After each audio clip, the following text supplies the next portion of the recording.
Okay, here it is. You all wanted me to do a video on Tectonic, so here is my video on Tectonic. We're going to dive into exactly what it is. How does the business model work, which is something I've really struggled to get my head around. And ultimately, is this a solid investment for the future? So if you're holding Tectonic or you are interested in this sort of content, be sure to subscribe to the channel.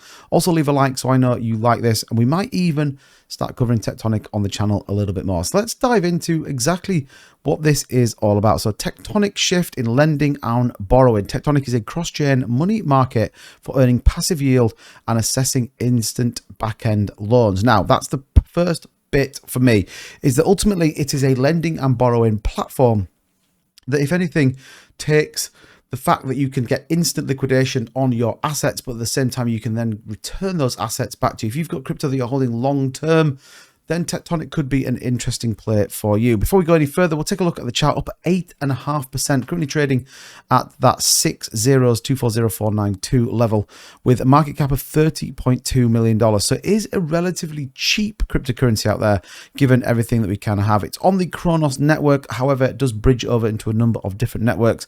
We see volume at about $409,000. So again, it isn't the most aggressive in terms of volume, but that isn't kind of what it's setting out to do.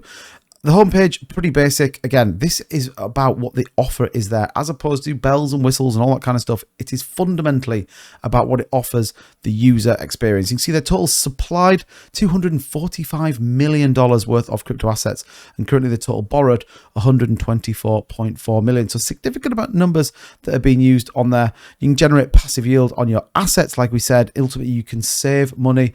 And what it does is almost a bit like a bank, in the sense that it will take assets, so in this case cryptocurrency, from, let's say, me, and you want to borrow it against my cryptocurrency, so therefore I'm going to earn a percentage, and what Tectonic will do is charge you more money. Now, the problem I have a little bit with this model is that how many times do we collateralize a significant product? How many times is that then lent out to individuals? What is the pool in which we have that? And we can kind of see that as we go into it. So instant liquidity at your fingertips. Again, if you needed to do it as, let's say you wanted to buy some sort of NFTs, or you wanted to do something in terms of a project, then you can use this to ultimately get it, but you are going to pay a premium for that.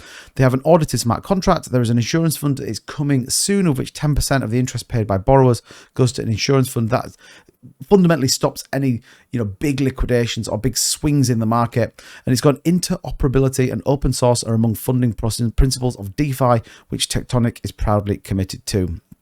And then they've got the frequently asked questions. So diving into the application, this is where you met on the homepage. So you can see here, these are the markets in which you can trade it. Now, what you can see with a few of these, and certainly as you start to lend and borrow and basically collateralize your assets, you can get the T wrapped on, say, Ethereum or Tonic or Crow.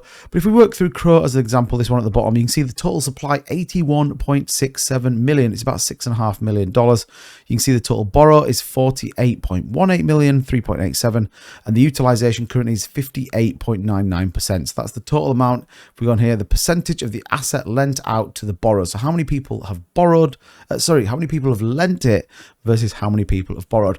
So the big question I always had was, okay, how is this a sustainable model? Let's face it, FTX collapsed through bad practice, but ultimately offering insane rewards based upon their assets. Now, here's the first part. Well, there isn't insane rewards. That's the first part to note here, that if you take Crow as an example and you supply your Crow to the Tectonic platform, they're going to give you 1.98% back in that supply APY.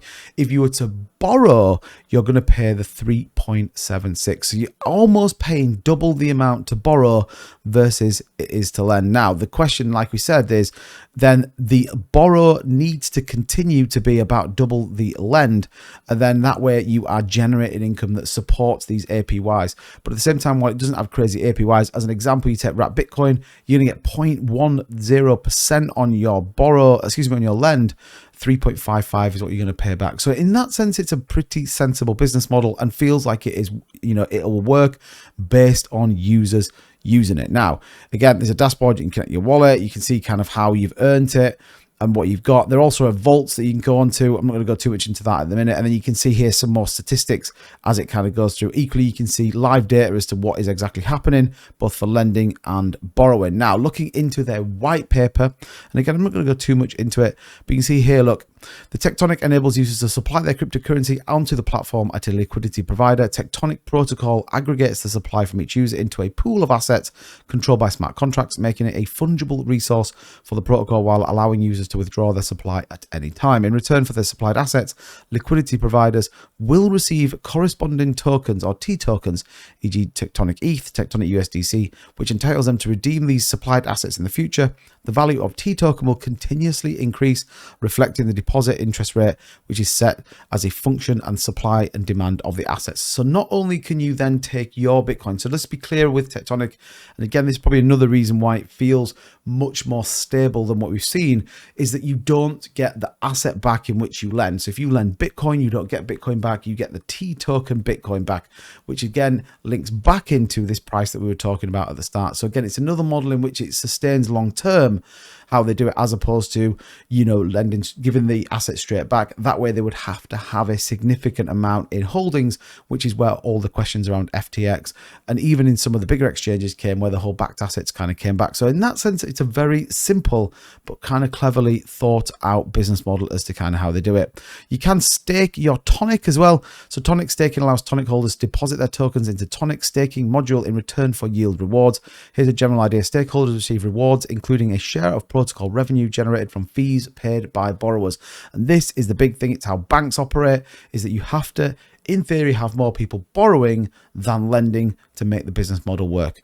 It says Tonic stakes derive further utility from the Tonic token, and it seems to align incentives with long-term believers. Staking is a standalone feature and not the same as our Tonic money market. And then it gives us an idea of kind of how that works through. So there is a ton to it. I know I've talked on my live streams. I just didn't really understand a lot to it. I'm still kind of working my way through it, but the fundamentals of it are: you can borrow or you can lend your cryptocurrency on those certain assets that we talked about.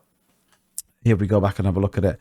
You can see these markets here, which again, there isn't tons to do that. What you're going to get back is Tonic tokens, which you can then stake or equally then swap back into some of those assets. So quite an interesting product. The fact it's on Kronos means that all those transactions are super cheap as well. So you're not paying through the roof just to try and move some of your money around. So if you're a long-term holder of cryptocurrency, you might want to check out Tonic. If this isn't a paid promotion, I just know the community have asked me to have a look at it. And certainly I feel a bit more comfortable and confident in what Tectonic are going to bring to the space, and equally could be a really interesting play if you are holding long term. But let me know down below in the comments, are you into Tectonic? Did you buy in? And is this video useful? And if it is, don't forget to subscribe to the channel, leave me a like so I know that you like the content. And as ever, thank you so much for watching. We'll see you at 14,000 subscribers. Take care. Bye-bye.